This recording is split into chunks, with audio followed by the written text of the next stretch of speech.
जिस तरह से उनके लिए एक उपमा गढ़ा जाता था पप्पू का भी, गप्पू का भी अपना वो, मुझे लग रहा है कि थोड़े समय के बाद जो है उनके साथ ये भी उपमा अगर लगने लगे तो कोई अतिशयोक्ति नहीं होगी। आप 2 करोड़ रोजगार का हर साल वादा करो, बिल्कुल 15 लाख रुपए खाते में डालने की बात करो, बहुत हुई महंगाई की मार, ये ताल ठोको। अब आपने गप्पू शब्द कह दिया, ये डींगे आप हाको, आपको गप्पू ना कहे कोई, दूसरा कोई एक वादा करे वो गप्पू हो जाता है। आइए देखते हैं मजा।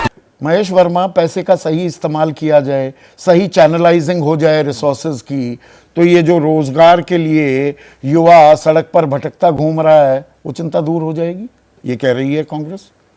पता नहीं, राहुल गांधी जी का जिस तरह का इमेज बनता जा रहा है राजनीतिक दृष्टि से, मैं समझता हूँ कि अब वो अपने आप में जो है, मैं पहले जिस तरह से उनके लिए एक उपमा गढ़ा जाता था पप्पू का भी, गप्पू का भी अपना वो, मुझे लग रहा है कि थोड़े समय के बाद जो है उनके साथ ये भी उपमा अगर लगने लगे तो कोई अतिशयोक्ति नहीं होगी। आप 2 करोड़ रोजगार का हर साल वादा करो, बिल्कुल 15 लाख रुपए खाते में डालने की बात करो, बहुत हुई महंगाई की मार, ये ताल ठोको। अब आपने गप्पू शब्द कह दिया, ये डींगे आप हाको, आपको गप्पू ना कहे कोई, दूसरा कोई एक वादा करे वो गप्पू हो जाता है।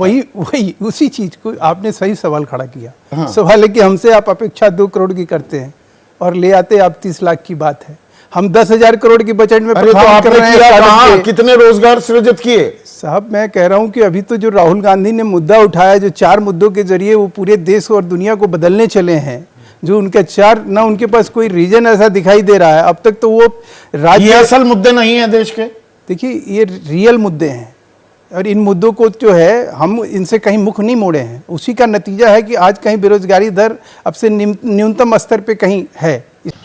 कितने न्यूनतम स्तर पर है? जो 8 से ऊपर झूल रही है उसको आप न्यूनतम स्तर कहते हैं। 25 साल से कम उम्र के जितने ग्रेजुएट्स हैं 42.3% अगर बेरोजगार हैं, आप कहते हैं कि ये न्यूनतम स्तर है। मैं फिर कह रहा हूं कि जिस चीज को आप समझने की और 60,000 पुलिस भर्ती, कांस्टेबल की भर्ती के इम्तिहान में पद थे 60,000, 48 लाख लोग आवेदन कर देते हैं। अरे साहब, ये तो मैंने पहली बार भारत में हो रहा है ऐसा। आप तो ऐसे बात कर रहे हैं कि जैसे पहली बार नहीं, पहले 5-5 लाख लोग, नहीं 5-5 लोग अगर आवेदन कर रहे हैं तो वो गलत है। नहीं गलत में गलत है, उससे ये और आप उनसे नहीं पूछते रोजगार की दरकार, जिन्होंने कॉन्ट्रैक्चुअल नौकरी की एक परंपरा शुरू की, SC ST का जो हक था उसको मार दिया गया, जो OBC को आरक्षण मिलता था उसको मार दिया गया था, सुप्रीम कोर्ट में ले जाके 10 साल तक बैकलॉग लगा के, और जिस तरह से पूरे देश को, मतलब जो नौजवान थे जिनको समय से कोई चीज मिल जाना चाहिए था, उसको कहीं ना कहीं रोका गया, जानबूझ के रोका गया। अच्छा, हमको सिखा रिया है। और उसको रोकने के काम किसने किया? आप याद करिए, यूपीए सरकार में 2007 में जब इस तरह की चीजें शुरू हुई तो किसी ने उसके ऊपर, अगर आप ऑर्डिनेंस लाते, आप सुप्रीम कोर्ट में जो लंबित मामला था उससे कहीं दिगर, आपको 10 साल होने को आए ना महेश भाई, कब आपको कब मना कर रहा हूं? 1 मिनट सुनिए ना। आज 10 लाख करोड़ के बजाय 50 लाख करोड़ का इस देश में अगर बजट हो गया तो आपको लग रहा है कि भाई ये एक कहीं बजट हो गया, युवा को क्या मिला? सुनिए अब तो। ये चार ये हम क्या कह रहे हैं? देखिए, आज सुनने को तैयार नहीं, स्टूडियो में आने का पूरा भरपूर इस्तेमाल कर रहे हैं। 40 लाख नौकरियां, जो सवाल मैं पूछ रहा था अभी राधिका से, 1 मिनट सुनिए ना। 40 लाख केंद्र में नौकरियां हैं, आपने 2 करोड़ रोजगार का वादा किया था, वो सरकारी नौकरी। ये भी आंकड़े गलत है। 1 मिनट, आंकड़े मेरे गलत नहीं नहीं, ये 40 लाख वाले भी आंकड़े गलत है। अच्छा, कितने हैं बताओ सर? मैं आपको बता रहा हूं, आज केंद्र में कितनी नौकरियां बताइए सर। केंद्र में अभी 14 से 15 लाख की वैकेंसी जो है आपकी है, उसके अलावा जितना है मैं कुल मिलाकर नौकरी कह रहा हूं। 40 लाख पद ही हैं, उनमें से 9,79,000 खाली पड़े हुए हैं। आपने तो 2 करोड़ रोजगार हर साल देने की बात की थी।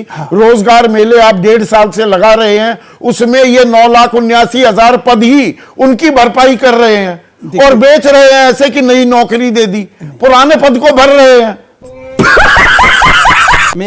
मेरी आपसे, हम जो कुछ भी कर रहे हैं ना, वो कहीं दिख रहा है। अच्छा। आप ही के प्रोग्राम में संदीप भाई आप ही कह रहे थे कि राहुल गांधी के 72,000 के अनाउंसमेंट को जनता ने नकार दिया और नरेंद्र मोदी जी के 6,000 के अनाउंसमेंट को कहीं स्वीकार करके, और छत्तीसगढ़, मध्य प्रदेश सहित तमाम देश के अन्य राज्यों में जो हम जीतते अच्छा, आ रहे हैं। रोजगार कितने दिए? जनता ये की थोड़ा सा ये लगती मोहर का कहीं प्रमाण है कि हम प्रामाणिक तरीके से काम कर रहे हैं। विकास का बोलबाला है। राहुल गांधी के जो ये बकतंत्र है उसमें इस जनतंत्र में अब वो फेल हो चुका है। अब वो बकतंत्र बता रहे हैं आज, बड़े बिल्कुल मैं तो तीखे और थोड़े सा संसदीय शब्द है मेरे कार्यक्रम में। बकतंत्र का अमूमन मतलब यही होता है कि इस्तेमाल बोलते जाइए, होते नहीं है, कहते पर आप जाइए, इस्तेमाल कर रहे हैं। खूब ये सारा गप- बोलते रहिए, उसका कोई एक मतलब मिनट, नहीं है। देश है ना घनश्याम ये। तिवारी, देश को आपको एक अच्छी मिनट दिशा सुनिए देना ना, चाहिए। सुनिए ना घनश्याम तिवारी।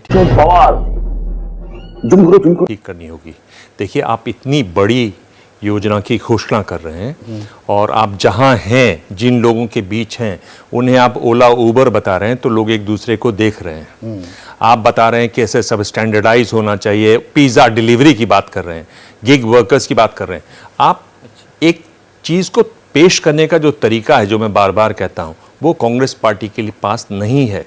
इतनी बड़ी योजना कि आप घोषणा कर रहे हैं, आप ये चाह रहे हैं कि भाई इससे पूरा परिवर्तन हो जाएगा, हमारी जो लड़ाई चल रही है 2024 की, उसको आप इस तरीके से कर रहे हैं। और लगातार हमने बार बार ये देखा, हमने इस पर चर्चा भी की है,